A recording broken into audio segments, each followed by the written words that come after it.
हरिओम। जय सिया राम। या कुंदेन्दु तुषार हार धवला, या शुभ्रवस्त्रावृता,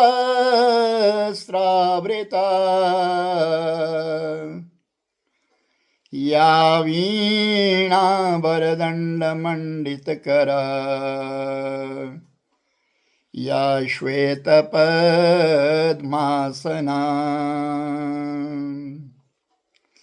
या ब्रह्माच्युतशङ्करः प्रभृतिर्वे देवैः सदा वन्दिता, सा मां पातु देवी सरस्वतीं भगवतीं निशेषजाड्यापहाम्।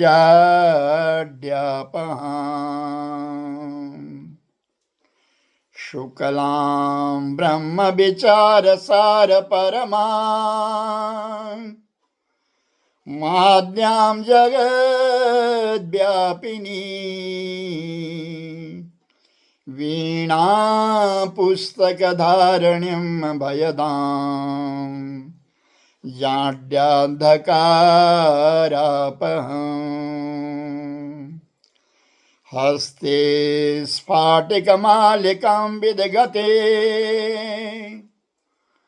पद्मासने संस्थितां, वन्दे तां परमेश्वर्यं भगवतीं बुद्धिप्रदां शारदां, बुद्धिप्रदां शारदां। बोलिए सरस्वती मैया की जय। आज बसंत पंचमी का पावन दिवस है, जिसके विषय में मैं कल कह चुका हूं। आज पुनः आप सबको बधाई देता हूं। प्रभात का समय है और आज परमेश्वर ने धरती को छू लिया, हमारी अपनी भाषा में कहते हैं। यानी आज रिम झिम बारिश, कई महीनों के पश्चात आज बारिश शुरू हो गई है। प्रातः काल में पूजा में बैठा था, आवाज आ गई कानों में, रिम झिम बारिश शुरू हो रही है। मैंने कहा चलो आनंद है,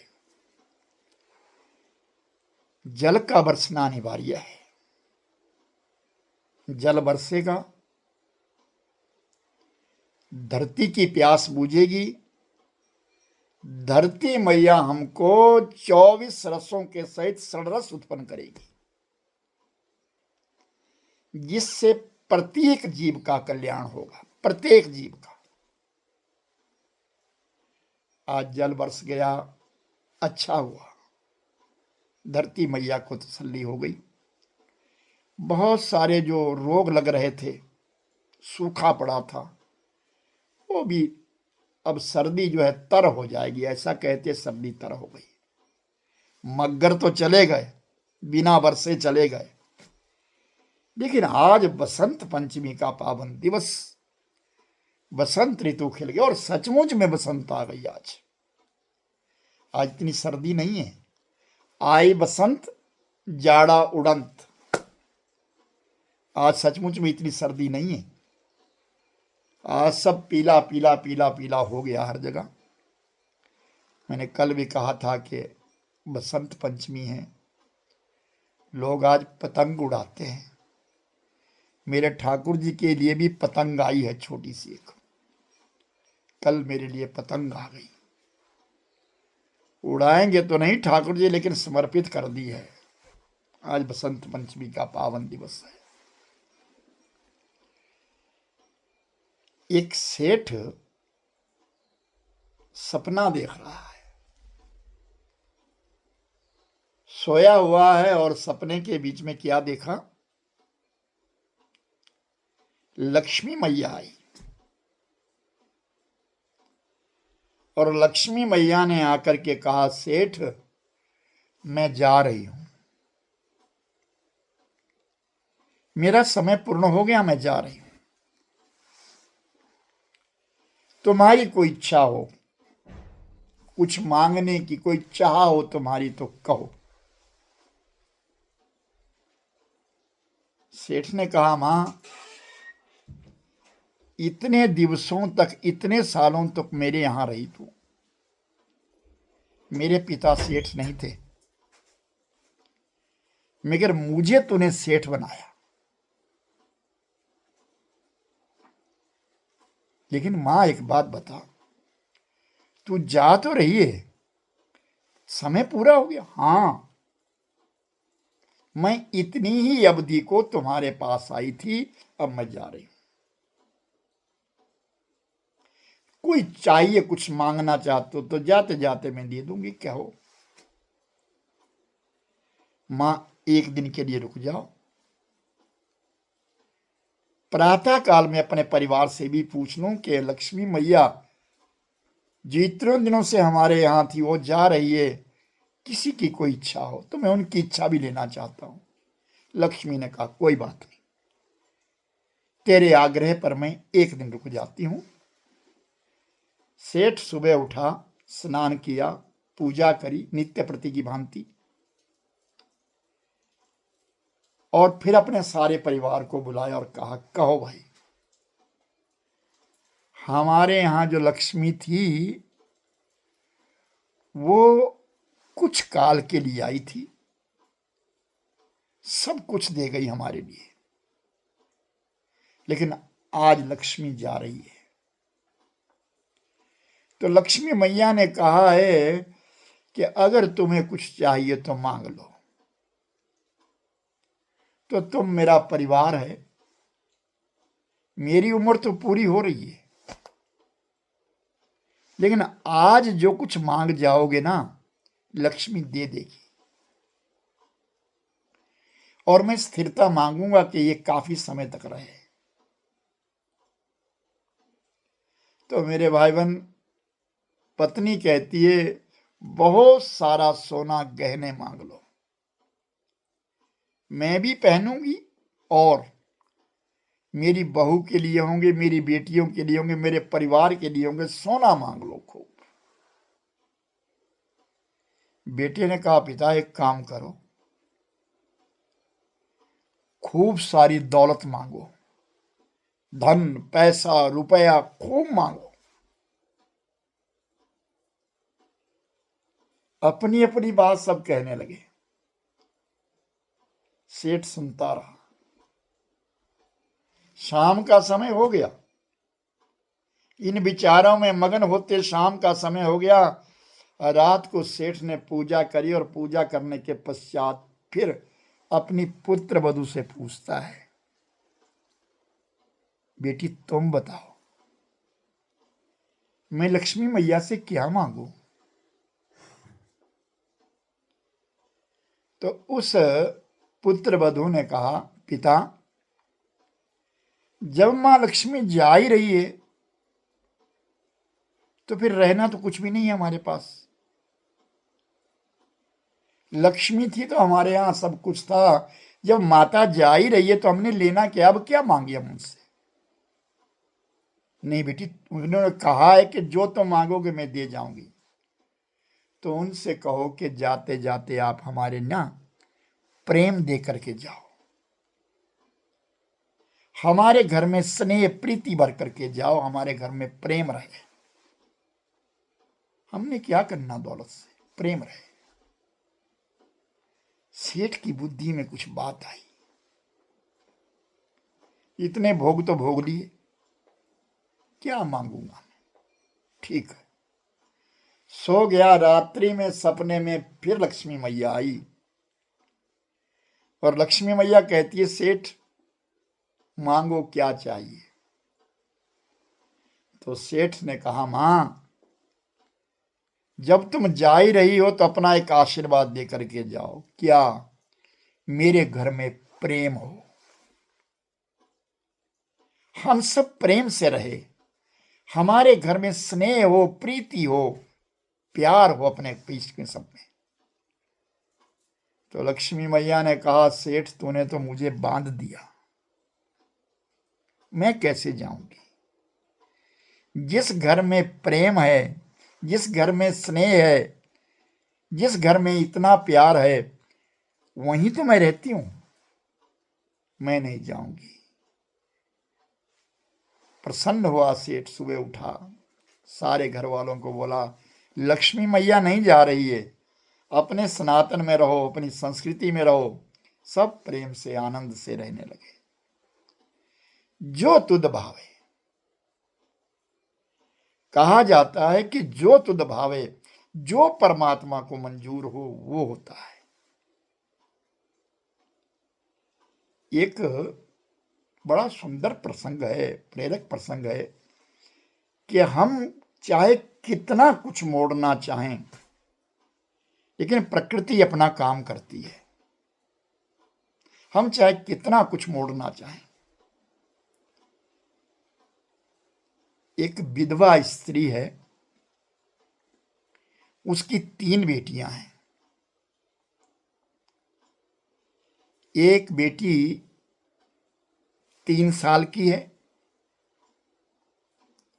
एक बेटी 2 साल की है, और एक बेटी 3 महीने की है। और वो विधवा है, बेचारी विधवा हो गई है। उसका पति 9 महीने पहले चला गया और वो बीमार हो गई। वो बीमार हो गई और मृतशैया पर गिरी है। जो 3 साल की बेटी है वो दरवाजे पे खड़ी होकर के रो रही है। जो 2 साल की बेटी है वो मां के सिरहाने खड़ी होकर रो रही है। और जो 3 महीने की बेटी है उस मां की छाती के ऊपर दूध ढूंढ रही है, लेकिन दूध नहीं है और रो रही है।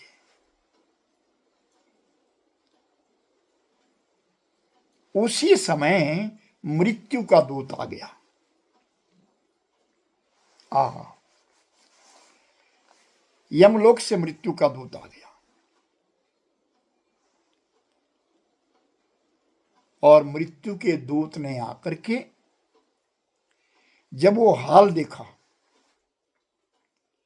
उन बेटियों का रुदन देखा जिसके आंसू आंखों से निकल करके गालों के ऊपर खड़े हो गए, थम गए। दूसरी बेटी झरझर आंसू बहा रही है और तीसरी बेटी तो रो रो करके जिसका बुरा हाल है। मां की छाती पर गिरी और वो मां जिसकी सुध बुध नहीं है, इतना बुखार आया उसके लिए। ध्यान से सुनना सभी लोग। मृत्यु के दूत को दया आ गई, वापिस चला गया।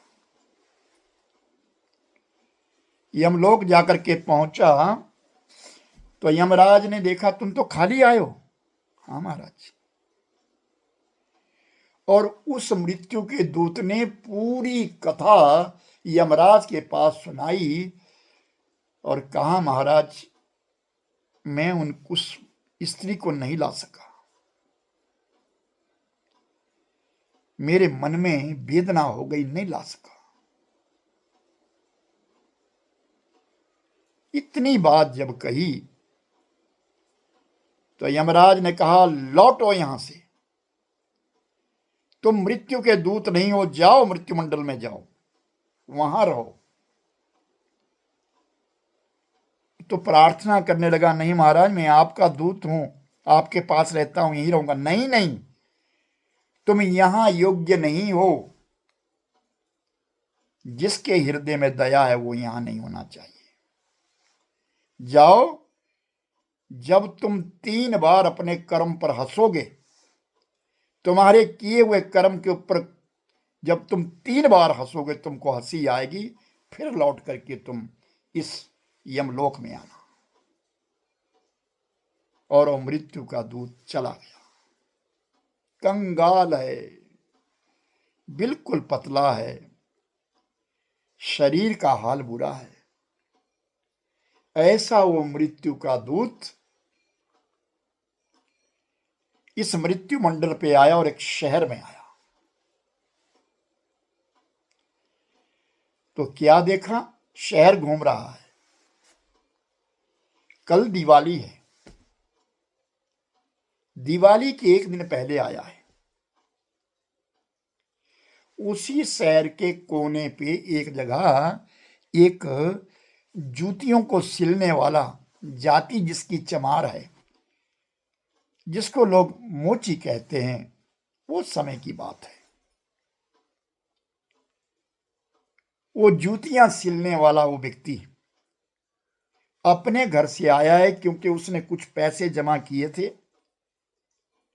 तो उसकी पत्नी ने कहा कि बच्चों को कपड़े ले आओ, नए कुछ मिठाइयां लेकर के आओ, कल दीपावली है, दिवाली है कल। और वो सेवक वो बेचारा आया है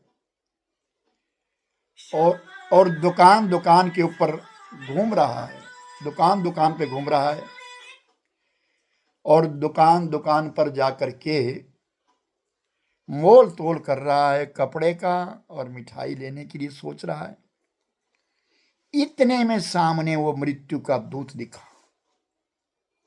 वो क्या जाने कि मृत्यु का दूत है, उसे क्या मालूम, लेकिन बिल्कुल कृष्ण पतला, ऐसा लगता है कई दिनों का भूखा इंसान है, तन ढांपने को भी वस्त्र नहीं है। तो उस मृत्यु के दूत से वो पूछता है, वो सेवक पूछता है, तुम्हारे पास कपड़े नहीं है? नहीं है। भूखे हो? हाँ, भूखा हूं। चलो। हलवाई की दुकान पर ले गया वो मोची, और हलवाई की दुकान के ऊपर उसने खूब सारी मिठाइयां खिलाई। फिर वो चर्मकार उसके लिए कपड़े की दुकान पे ले गया और कपड़े सिलाए, कपड़े दिए, सारे वस्त्र पहनाए, नए वस्त्र, और भोजन करवाया, मिठाइयां खिलवाई। कहा तुम्हारा पेट भर गया? हाँ। कहाँ रहते हो? मेरा कोई ठिकाना नहीं है, चलो मेरे साथ। वो चर्मकार उस मृत्यु के दूत को अपने संग में ले गया। घर जब पहुंचा तो पत्नी ने पूछा, मिठाइयां लाए? नहीं। कपड़े लाए? नहीं। क्यों? पैसा खत्म हो गया। ये बेचारा व्यक्ति, ये गरीब व्यक्ति है, निर्धन व्यक्ति है, इसने कुछ खाया नहीं था, मैंने इसके लिए मिठाइयां खिला दी। इसके पास कपड़े नहीं थे, मैंने कपड़े दे दिए, मेरा पैसा खत्म हो गया। स्त्री ने भी कुछ नहीं कहा, लेकिन मन में बड़ा रोष आया, कल दिवाली है। अब वो मृत्यु का दूत उसके पास रहने लगा। समय बीतने लगा। 2 दिन के पश्चात जैसे ही वो अपनी दुकान पे गया, जूतियां सिलने लगा, तो वो सेवक भी चला गया, तो मृत्यु का दूत भी पीछे चला गया। और मृत्यु का दूत उसे देखने लगा, ये जूती सिल रहा है। तो उस मृत्यु के दूत ने कहा कि मैं भी जूती सिलूं? उसने कहा ठीक है, तुम भी सिलो, देखो ऐसे सिलते हैं। उस मृत्यु के दूत ने जूती बनाई, और वो जब जूता वो तैयार किया और वो चर्मकार उस जूते को बाजार में लेकर के गया, 2 गुनी कीमत में बिक गया। बड़ा प्रसन्न हुआ। अब वो चर्मकार उससे काम लेने लगा, और वो मृत्यु का दूत खूब जूतियां बनाने लगा, चर्मकार को देने लगा, और वो चर्मकार बाजार में जाकर के बेचने लगा। धीरे धीरे उसकी दौलत बढ़ने लगी, और देखते ही देखते चंद दिनों के बीच में, वो चंद वर्षों के बीच में, सेठों के बीच में गिनती होने लगी उसकी। वो बड़ा चर्मकार बन गया, उसकी बड़ी प्रशंसा होने लगी। और एक दिन वो देखता है कि उस चर्मकार की स्त्री बड़े अभिमान से कह रही है, हा, हम इतने सेठ हो गए, देखो ये मेरा तप है, मेरी कमाई है, मैंने पैसा बचाया। वो चर्मकार कहता है कि नहीं नहीं, ये मेरी मेहनत है। जब उसने ये कहा मेरी मेहनत है, तो मृत्यु का दूत हंस गया।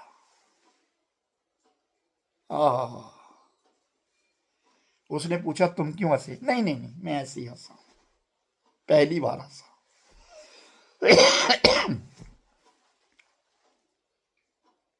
फिर ज्योतियां सिलता रहा।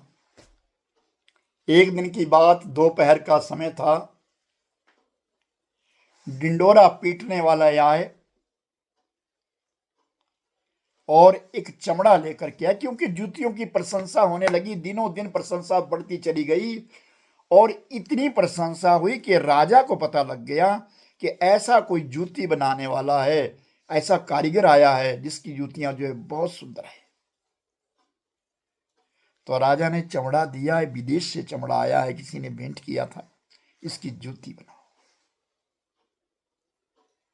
वो जूती बनाने के लिए वो चमड़ा लेकर के उस चमार के पास आता है और कहता है एक काम करना, जूती ही बनाना, स्लीपर मत बनाना, इसका चप्पल मत बनाना, जूती बनाना। हाँ जूती बनाए, फिर भी मैं कहता हूं जूती बनाना, स्लीपर मत बनाना। अगर कहीं स्लीपर बना दिया तो तुम्हें मार पड़ी, मृत्यु दंड हो जाएगा। ठीक है। और वो चर्मकार उस मृत्यु के दूत को उस चमड़े को दे देता है। 3 दिन के पश्चात उसको जूती वापस करनी थी। 3 दिन के पश्चात जब चर्मकार ने देखा तो वो जूती नहीं, वो स्लीपर बना दिया, उसने स्लीपर बना दिया। बस फिर तो वो भड़क गया। उसने कहा ये क्या कर दिया, मृत्यु दंड मिलेगा। और वो जब मृत्यु दंड मिलेगा, जब इतनी बात कही ना, तो मेरे भाई बहन, वो मृत्यु का दूत नेत्र नीचे झुका करके बैठा है, सामने वो स्लीपर रखा है। अब तो बन गया। इतने में वो डिंडोरा पीटने वाला आया बड़े जोर शोर से, जूती मत बनाना, जूती मत बनाना, स्लीपर बनाओ, स्लीपर बनाओ, जूती मत बनाना, क्योंकि राजा पूरे हो गए। मृत्यु के पश्चात राजा को ले जाने के लिए स्लीपर पहनाया जाता था। राजा पूरे हो गए, इतना कहना था। तो वो मृत्यु का दूत फिर हंसा और वो चर्मकार कहता है तू हंसता है? उसने कहा महाराज आपको मृत्यु दंड से बच गए, स्लीपर ही चाहिए, जूती नहीं चाहिए। राजा पूरे हो गए, 2 बार हंस गया। अब उस चर्मकार के घर का खाना भी अच्छा मिल रहा है, वस्त्र भी अच्छे मिल रहे हैं, मृत्यु का दूत बड़े आराम से जूतियां बनाता है। एक दिन की बात, आज मेरे भाई बहन 19 वर्ष बीत गए। 19 वर्षों के पश्चात आज एक दिन वो मृत्यु का दूत कहता है स्वामी क्या मैं बाजार घूमने जाऊं, मेरा मन करता है। उसने कहा ठीक है जाओ। वो मृत्यु का दूत बाजार में चला गया और बाजार घूमने लगा, आनंद लेने लगा। क्या देखा, एक बूढ़ी अम्मा है जो लाठी के सहारे चली है और उस बूढ़ी अम्मा के साथ 3 बेटियां हैं, नौजवान बेटियां हैं। कभी वो एक दुकान में जाती है, फिर वहां से बाहर आती है, दूसरी दुकान में जाती है, फिर वहां से बाहर आती है, तीसरी दुकान में जाती है और सामान खरीद रही है, बहुत सारा सामान खरीद रही हो।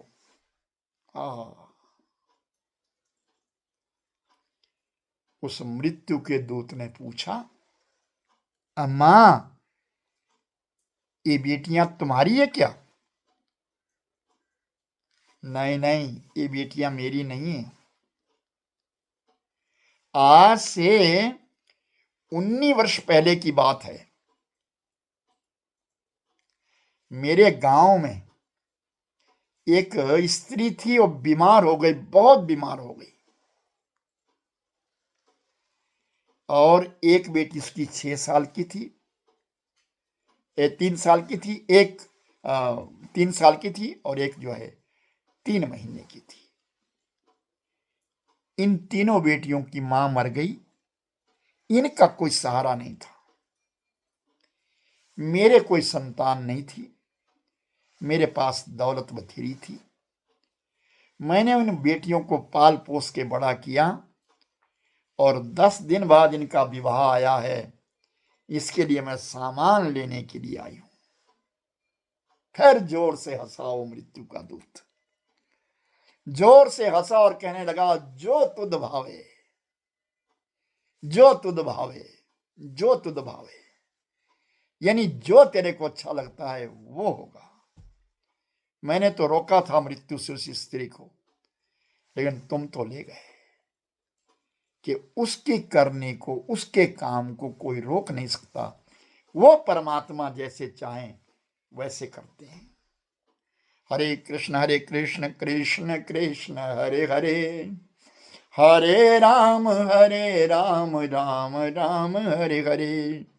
हरे कृष्ण कृष्ण कृष्ण हरे हरे, हरे राम राम राम हरे हरे। हरि ओम तत्सत, हरि ओम तत्सत, हरि ओम तत्सत।